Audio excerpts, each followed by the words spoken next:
Here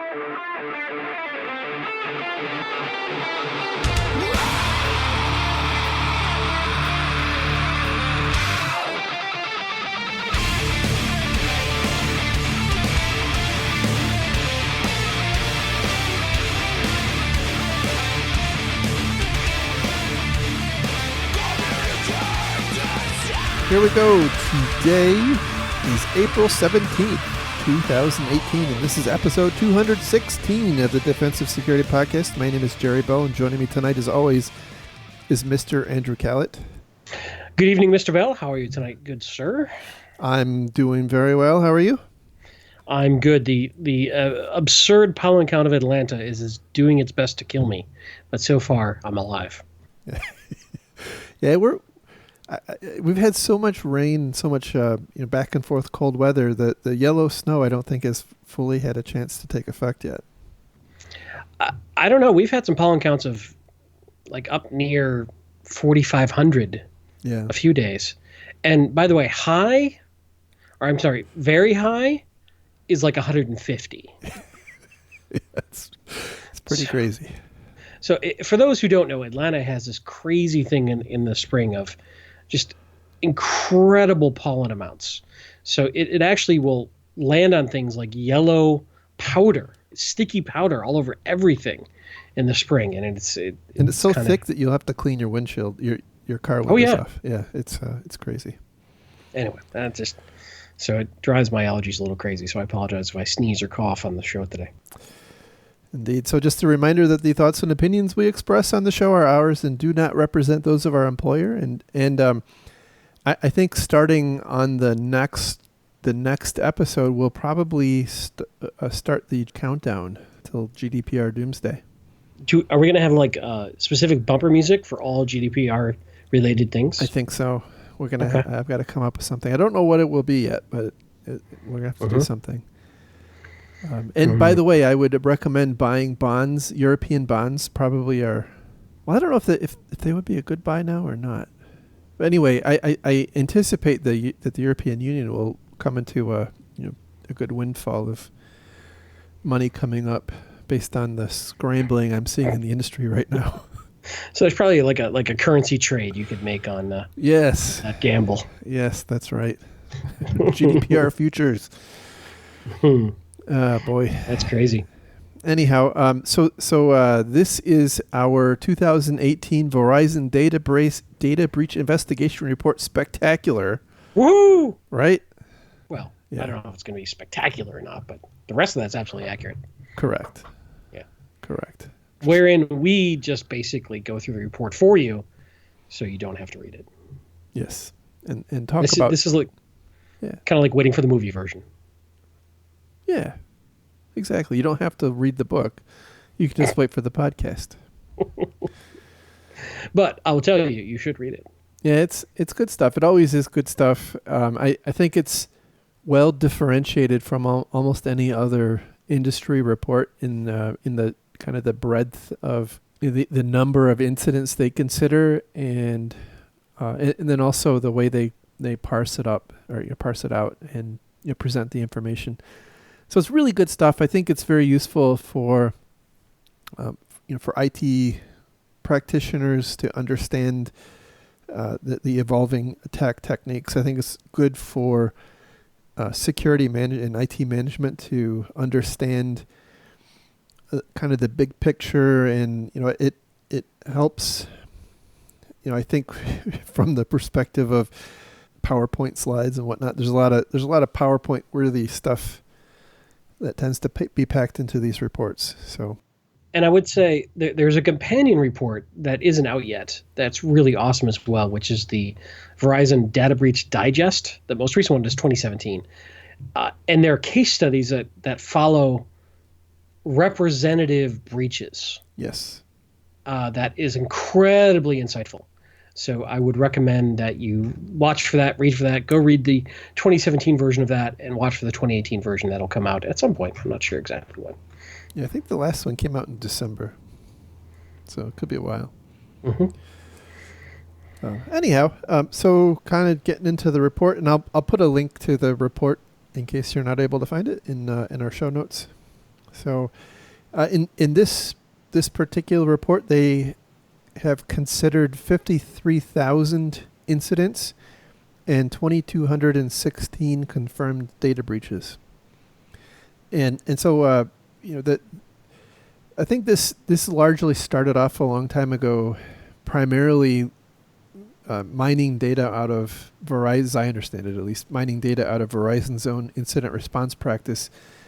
But this has kind of been a snowball rolling downhill, and they've created a public repository and taxonomy for tracking data breaches.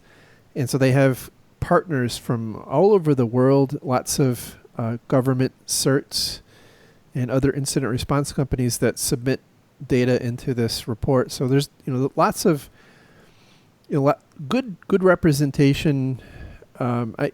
Even still though, there's some limitations that you have to be aware of, because at the end of the day, it's not all breaches and not all security incidents. There's probably blind spots based on different types of incidents that may get deferred to a cert or an investigator, some kind of outside investigator that would report this information up. The other thing you'll notice, we'll talk about it a little bit more, is the data tends to be heavily populated by public sector sources, because a lot of public sector organizations are required to report breach and security incident information. It's probably also worth mentioning that they took ransomware, botnets, and that sort of thing kind of as a separate item in some of these stats too. Yeah, they mentioned that in particular the I think it was attacks that led to compromised accounts, and I think they said they had something like 43,000 incidents. It was so lopsided they actually had to exclude that population of data, otherwise everything else just got drowned out. which is interesting, because by excluding it, if you don't read the details, you might lose sight of it. Correct. Yeah. So. Yeah, and that's people. It's basically people phishing bank account information off of your phone or off of, through an email, that sort of thing. Typically, as I understand it, at least, more kind of consumer type fraud that tends to impact an organization, right? So it's fraud against a company, but it's targeted at an individual. Indeed. So moving on. There's a summary of findings. There are some interesting findings here. Some of these things are a little counterintuitive to what I see a lot of security and privacy people parroting, like the fact that 73% of the breaches they track are perpetrated by outsiders. The commonly cited trend is that most breaches are committed by insiders. Yeah, and I was thinking about that, and I think why that gets cited a lot is because for a lot of attacks right now, somebody's internal credentials get captured and used. And so it makes it, you can argue that there was an insider aspect of it when it was really, it's a misnomer. But I don't know, that's a weird one that we hear that all the time. Not to jump ahead a little bit, but another one I thought was really interesting is, of the tactics utilized, only 17% were social attacks. Yes. Which didn't make any sense to me until, because we hear repeatedly, and in my experience, it's also true, a heavy, heavy majority of attacks usually start over email with some sort of phishing or pretexting. Right. So that threw me for a loop. Yeah, and their stat says that 48% of breaches featured some sort of hacking, and whereas only 17% involves social. So that's it's an interesting difference right there. I agree. They said 50% of breaches were carried out by organized crime. That was a little surprising to me. 76% were financially motivated, and 68% of breaches took months or longer for the victim to discover. You know what I also thought interesting was sort of the flip of those stats. Only 12% were nation state or state affiliated that they could identify. Yeah, and yet that's what occupies all of our mind share is Exactly. And only 13% were motivated by espionage. right. So, yeah, that's where we spend all of our time thinking and talking. And, like you said, that's where our mind share is because that's the sexy stuff. But that is really not the majority of the threat, as much as we like to talk about it, based on this report at least. Right. Yeah, Now, absolutely. your own organization may have a different threat model than the average, so you've got to understand that. But this goes back to sort of the shark attack thing. You get a couple of shark attacks, and suddenly that's all the media talks about, Absolutely right. right? So, So moving down a little bit later in the report, they start breaking things out by actor and threat, attack varieties. And I mentioned this on the show last week, and I still find this very interesting that of breaches that involve internal actors, about a third involve system administrators. And that's, as far as I can tell, actual system administrators. It's not external actors reusing system administrator credentials. yeah, I could see that as, you've got the power, you've got the capability, you misuse it or you abuse it. Yeah. And it's interesting that what I find most interesting is that that's a higher percentage than end users.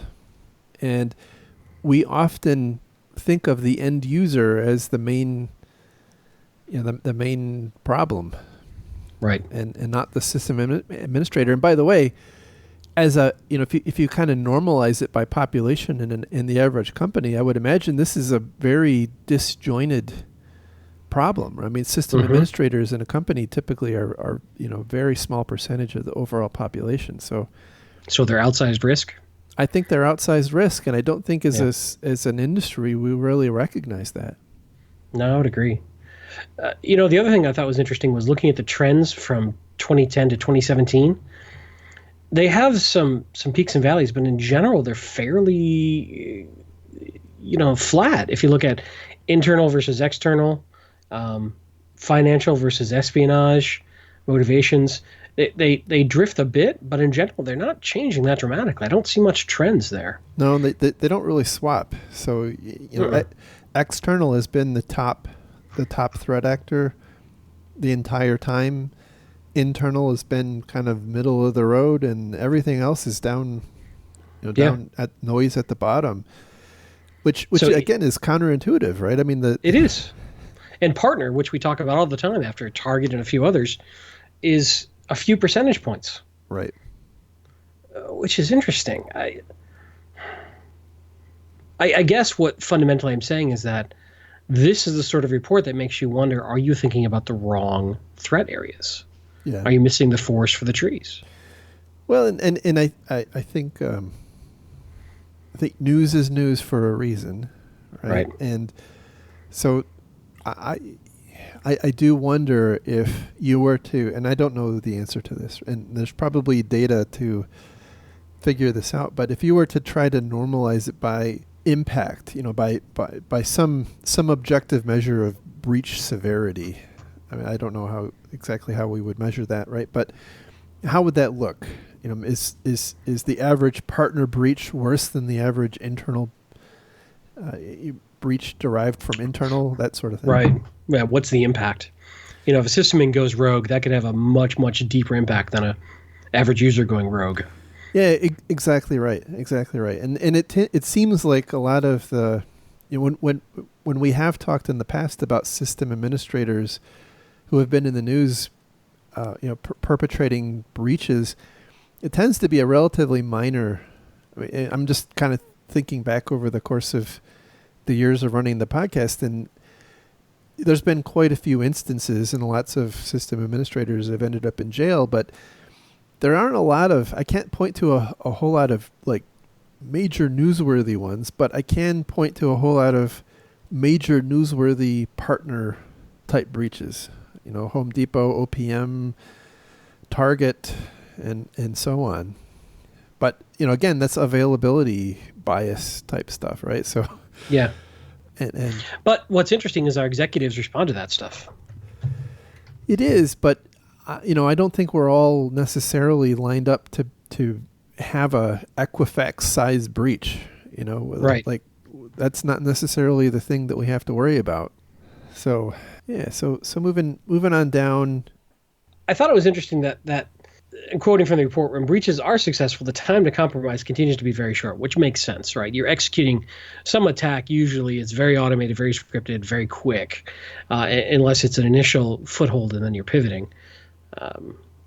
Continuing to quote, while we cannot determine how much time is spent in intelligence gathering or other adversary preparations, the time from first action and event chain to initial compromise of an asset is most often measured in seconds or minutes, while the discovery time is likely to be weeks or months.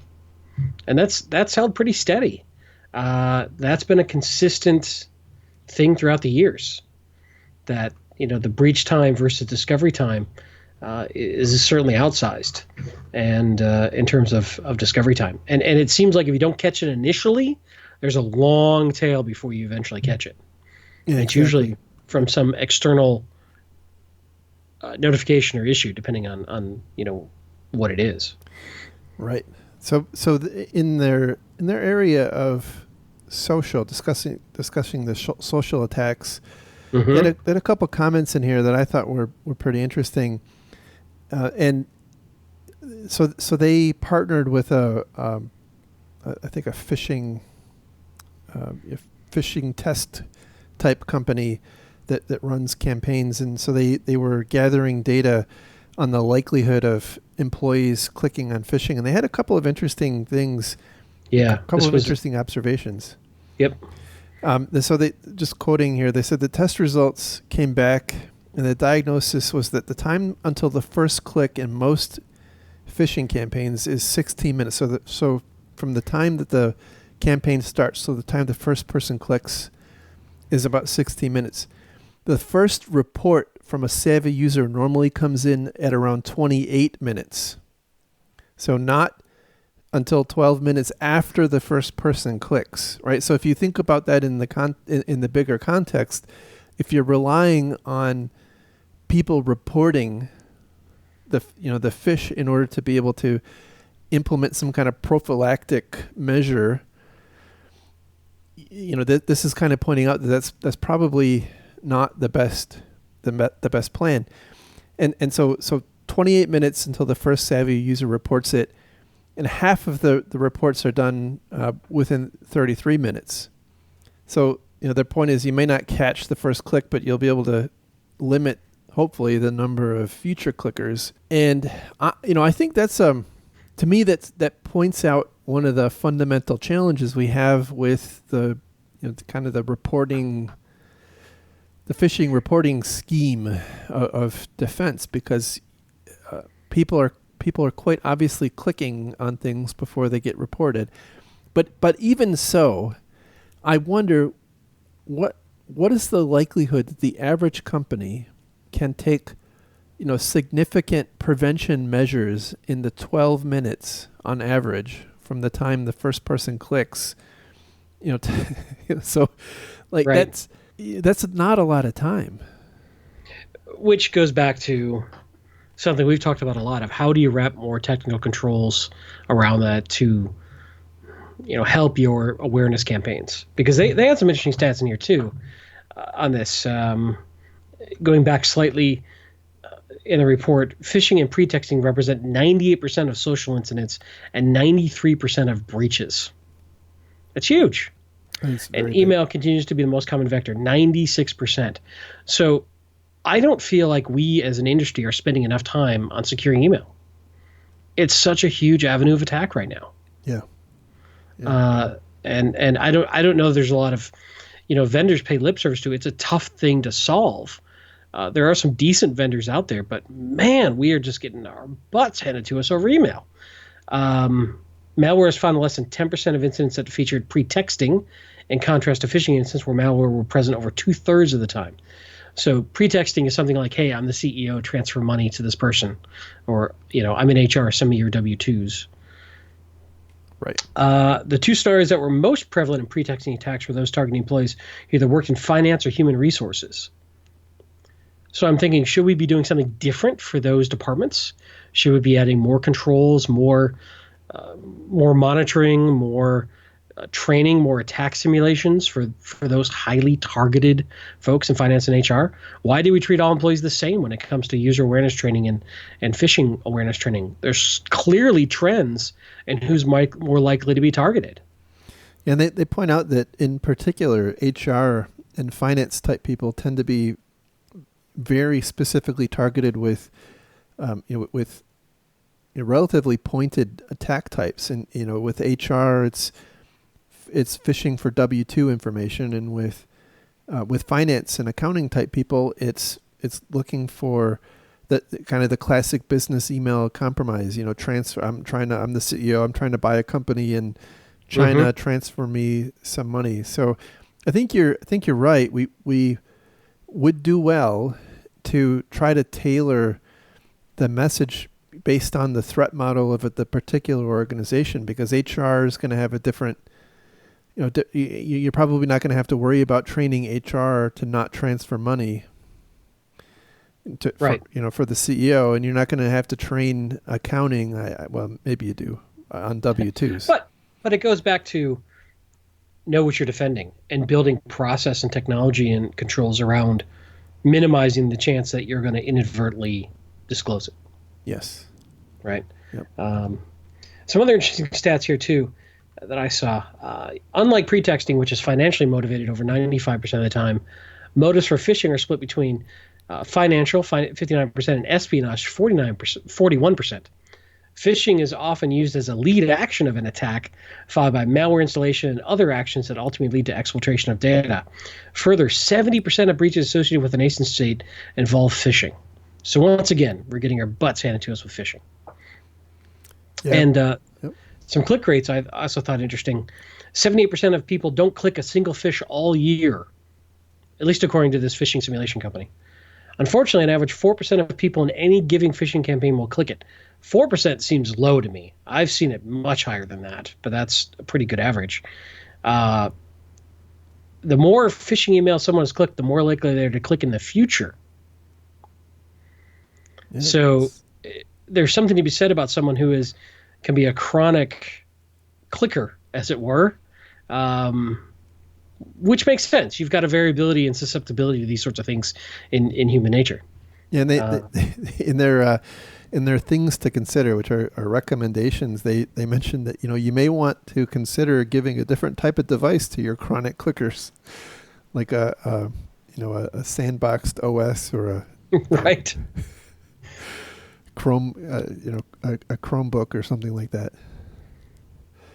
And I think you were starting to talk about this. Most people who are going to click a phishing email do so in just over an hour. So you got that first hour of high likelihood of clicking, and then the long tail is very low. Right. Yeah. Interesting stuff in that section, I think. Yeah. Right. The ransomware section's kind of interesting, but I think there was one particular takeaway from me, and that is, well, first off, I think we talked about ransomware to death, and most ransomware is delivered via email. Right. So that was not a very surprising thing. Most ransomware affects user devices. If you look at the trend graph over time, you can see there's kind of an exponential increase over the past couple of years in the frequency of ransomware attacks, which is kind of comports with our I think with what we're seeing in the industry. But they point out again, they mentioned that they excluded a whole big pile of botnet infected systems that resulted in account breaches. The point is that you should consider adding a second authentication factor to help mitigate a lot of the issues associated with these botnet style attacks that are targeting account takeovers. And that you should have an operational ability to find and remove botnet malware from your network.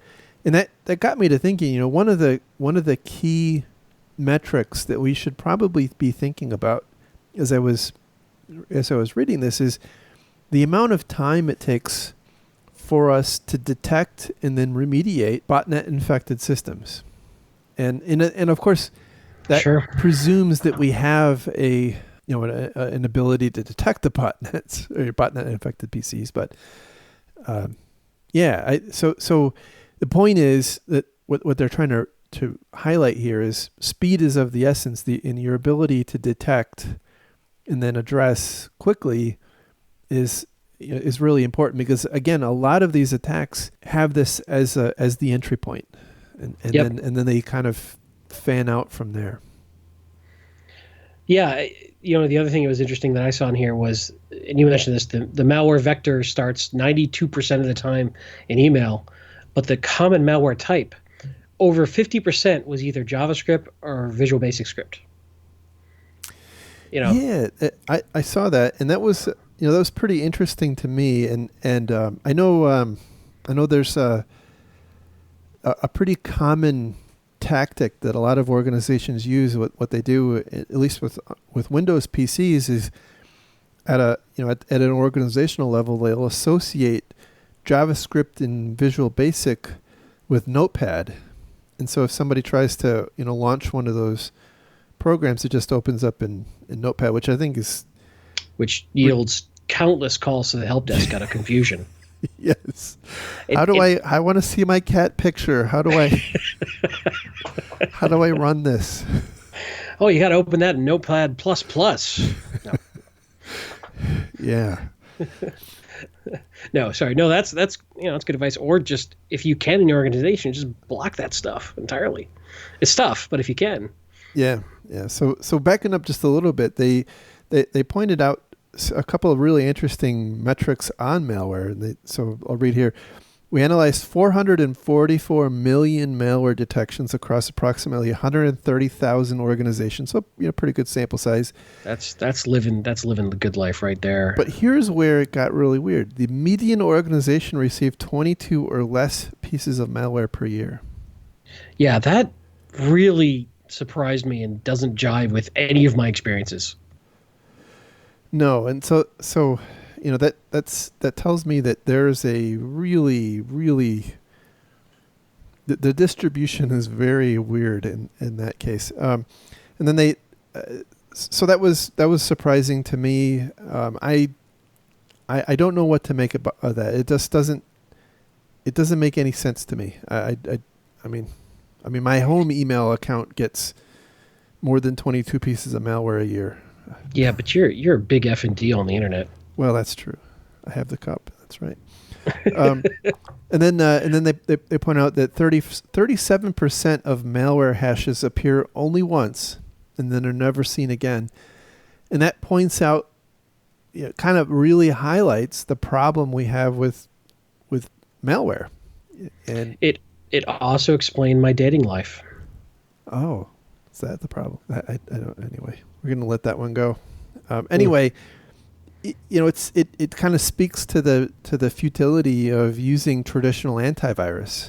Because typically, unless the malware authors were not clever, and in trying to make their malware evade antivirus, you're relying on a signature which relies on somebody having seen it before. Well, they're saying that almost 40% of malware has never been seen before and is never seen again. And so that's a big problem, but it's not, shouldn't be surprising. If you identify malware as hash-based, which I think is a fairly less than effective technique these days. It is absolutely not a very effective technique, but here's my point: malware or antivirus evasion is a well-worn path, right? There's lots of well-known techniques that malware authors will try, and this is why it's so common. This is why antivirus is not all that effective, right. And so it is most effective when, especially in this environment where things like behavioral analysis is intentionally being bypassed or evaded by the malware authors. You kind of have to rely on some indicator, and often that requires you to have seen it before, and then develop some kind of a pattern around it. And so I agree with you that hashes aren't a great measure, but at the same time, the problem is, we're only seeing a sample once, Right. and Right. then not again. Yeah, which goes. I think we're saying the same thing two different ways. If you're relying on having seen it before to block it elsewhere, you're in trouble. Yeah, exactly. Yeah. Exactly. So we talked about JavaScript. Let's see. Yeah. So back down on in the denial of service area, there's not a ton of really interesting stuff, but they do have a little a comment here I want to read. All right. This is a quote. You've heard it. So have we. DDoSes are used to cover up real breaches, not unlike the government is covering up evidence of alien visitation. It's often That's heard, true. but not so easy to prove. This year's dataset only had one breach that involved denial of service, and in that one, the breach was a compromised asset used to help launch a DDoS, not the other way around. In fact, we have never had a year with more than a single-digit breaches in the denial of service pattern. Like aliens, they may be out there, but we aren't seeing them. Now, this is really important. I think when I read that, I was thinking, this is kind of like razor blades and candy bars. We during Halloween. You only do it at Halloween? Well, I thought that was a year-round technique. Yeah. Well, I'm for you youngins who've never heard this, go look it up on the internet. When I was young, we had to take our candy to the hospital and have it X-rayed. Okay. Anyway, because we prefer to irradiate. Anyway, so this is a persistent myth. Yes. Is what I'm seeing here. Yes. Although I still think it's best practices when you're getting DDoSed to ensure that you've got some assets in reserve to watch other things.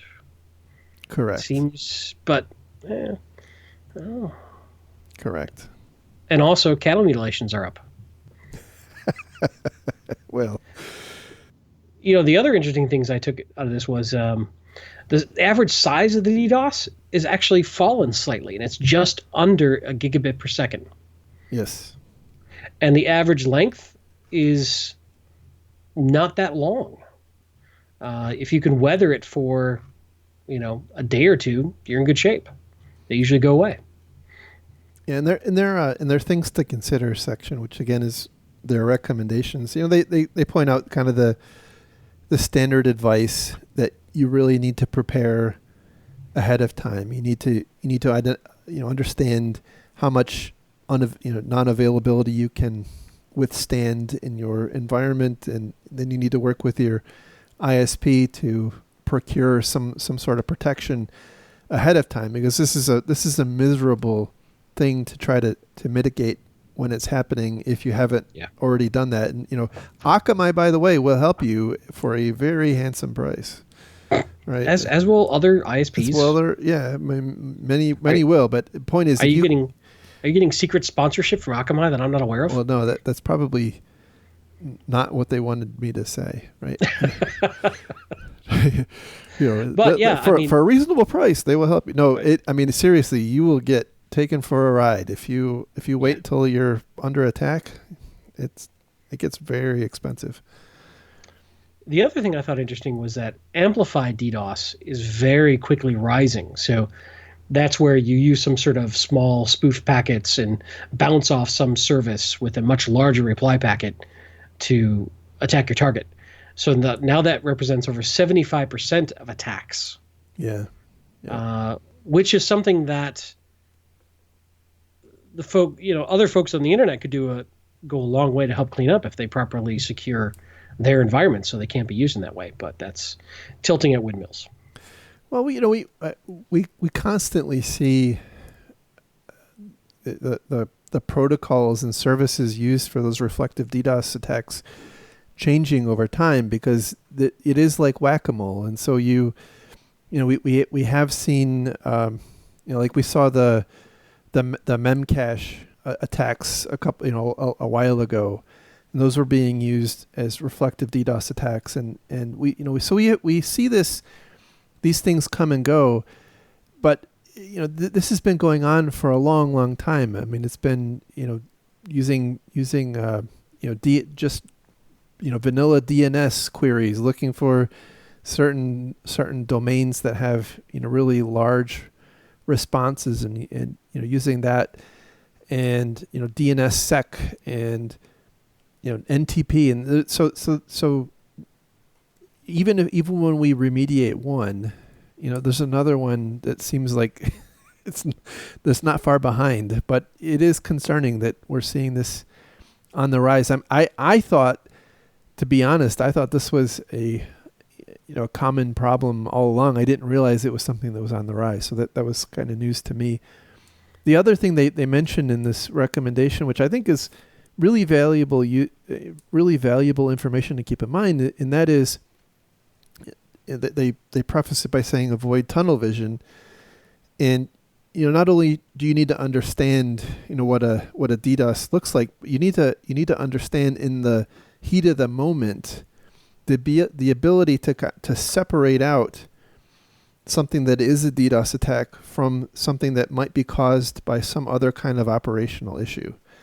And so sometimes IT security people are quick to jump on, oh my God, the internet connection is down, it must be a DDoS attack, or something like that. And then conversely, we might see something that looks like the firewall is acting up, and that could actually be a DDoS attack. So it is helpful, and I've seen this, right? I've seen it happen both ways. I've experienced it myself.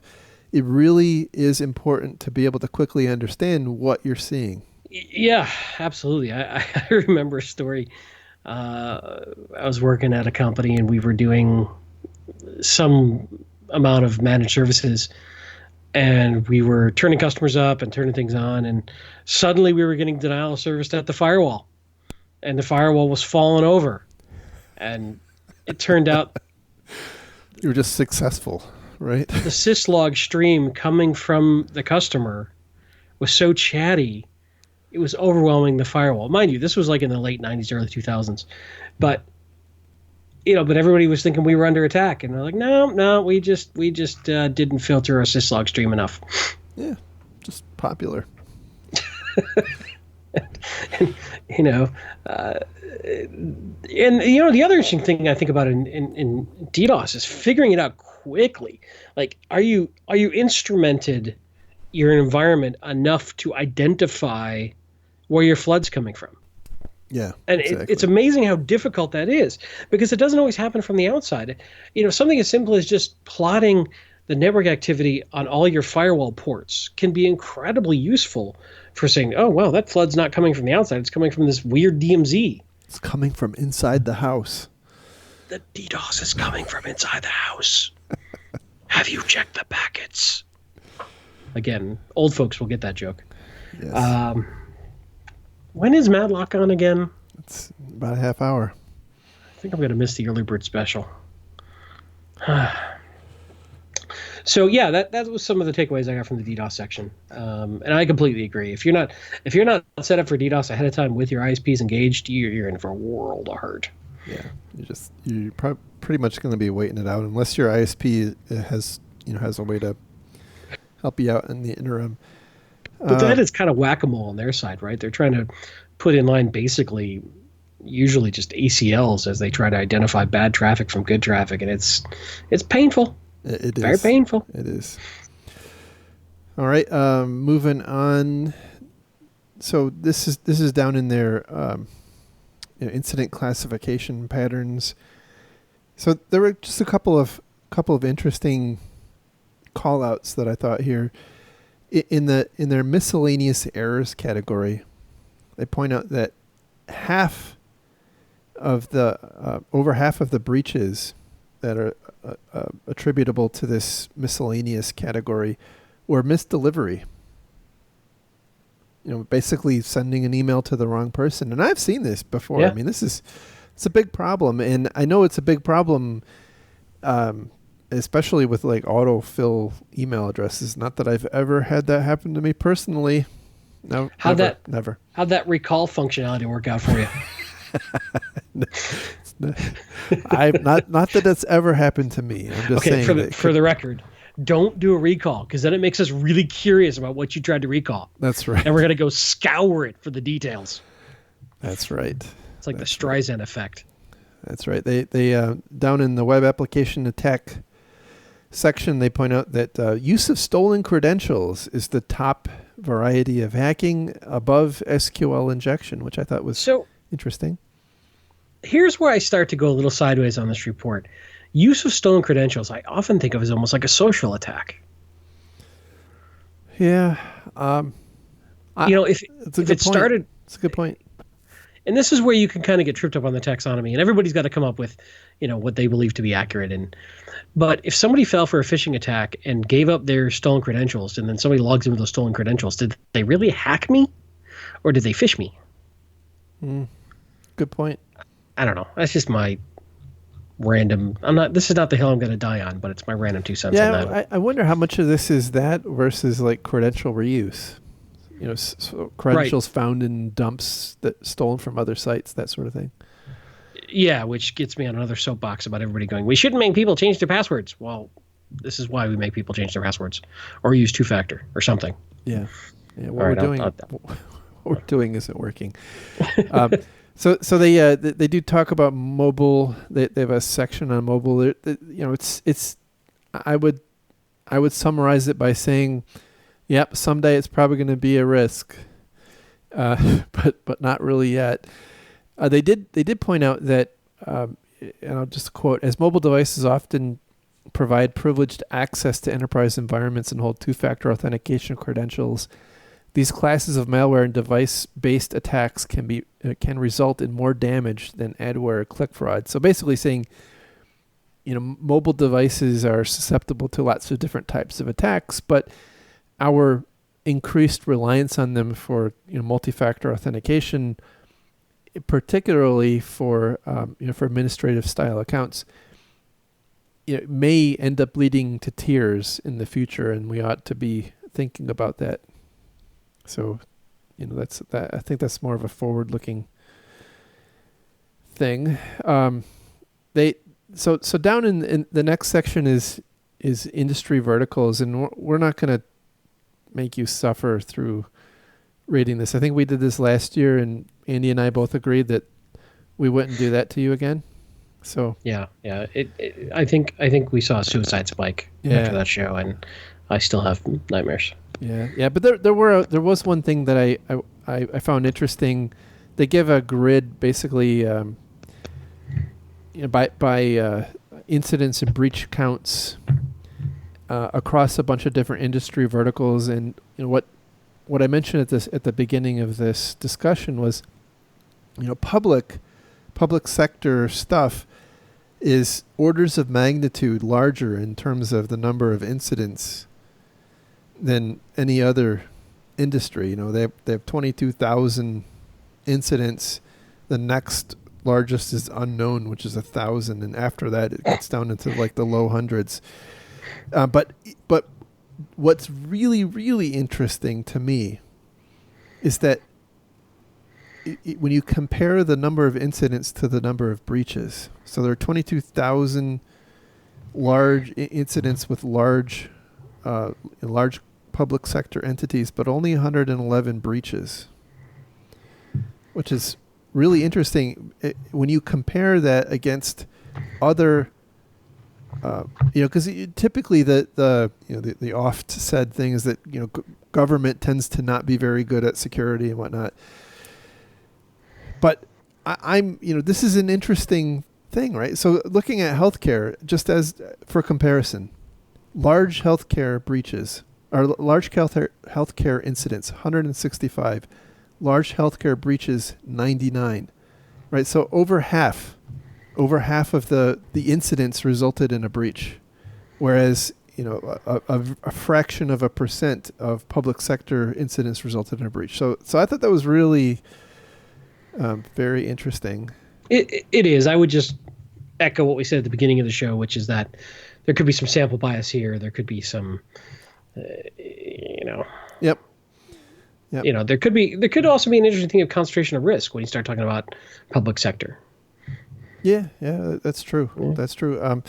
So quickly moving on down, they have a kind of patterns broken out by by industry, by asset type. I found it really interesting that servers were one of the most attacked assets, which, I guess Again, that makes doesn't sense. jive with maybe. My thought process is that endpoints are initially the most attacked. Now maybe they pivot to go after servers yet next. Well, but what's interesting is endpoints aren't one of the asset types.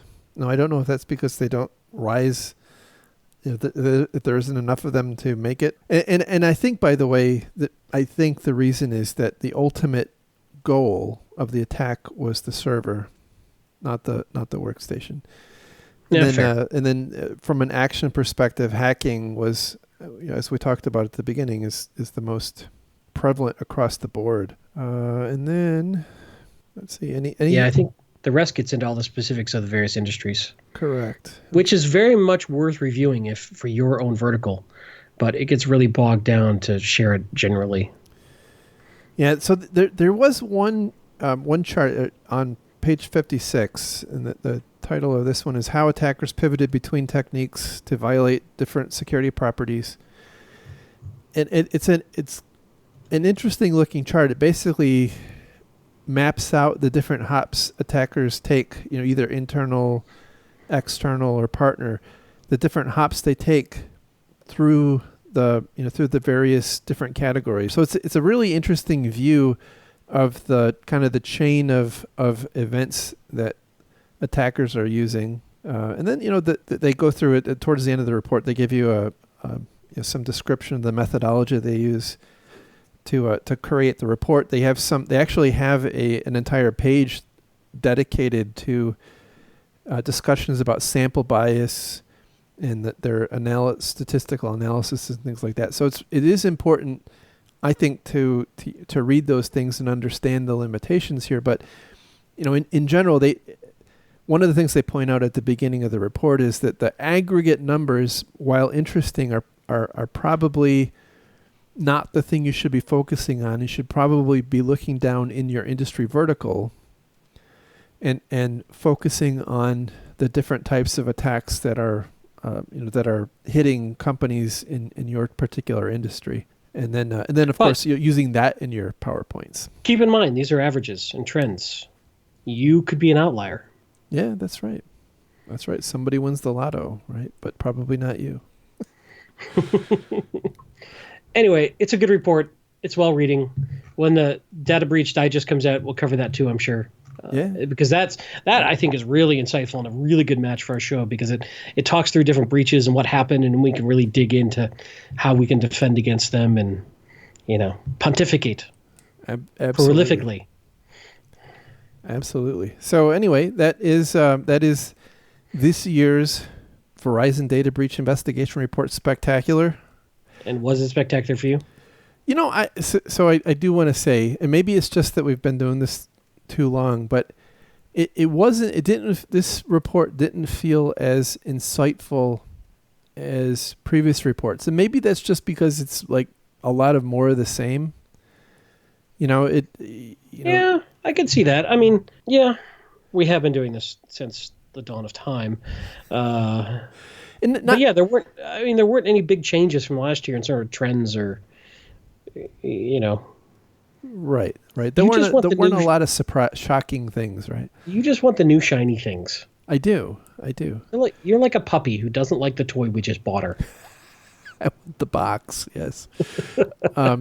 But no, seriously, I think the thing that I'm always looking for is, what's coming down the line. What should we be focusing on? That's the thing that I try to do in my in my position in my company is really try to understand where's the threat landscape going? How are things changing? What should we be doing now to address threats that might significantly materialize or change in a year or 2 years or 3 years? And so trying to predict those trends. And I think for me, these reports are really important.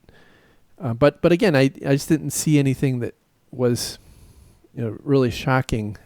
But again, I don't think that was any fault of the report. It was just this is the reality of the industry.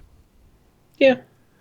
So anyway, I'll put a link to the report. I do think it's worthwhile for just about anybody who is in the IT security realm to give this a read. It's really well worth the read. It's very well written. The team that does this does a fantastic job, and I certainly don't feel like I've done the report justice. So I highly encourage you to read it. Yeah, I would agree. You haven't done it justice. Bite me. And bite me. And you should read it. And again, no affiliation with Verizon. We just like the report. Also, use this to inform your defensive plans. Right? Don't get caught up with whatever the flashy news is and the latest named vulnerability with a logo and a theme song and a mascot and a marketing campaign. Look at what's really happening. Don't become an edge case extremist. Yeah, I think that's really good advice. In security, there's always more to do, right? You're never done in security. There's always more to do, and so from that perspective, we have to prioritize, and we can't let ourselves get enamored with the shiny thing. And we have to be able to separate the meltdown inspectors from the MS-1710s. Right. And that's important stuff. And those are two really simplistic examples, right? But especially when you're trying to secure an organization of any kind of size, it takes a long time to implement change. And so I still think reports like this are very important for informing our planning, like you said. So anyway, thank you for listening to us drone on about this report. Hopefully you got something out of it. Please read the report.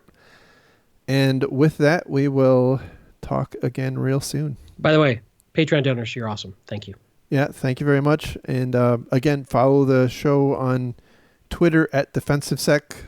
Follow Mr. Kayla on Twitter at Lurg, me on Twitter at MaliciousLink. The website is www.defensivesecurity.org. And with that, we will talk again. Bye-bye. Bye-bye.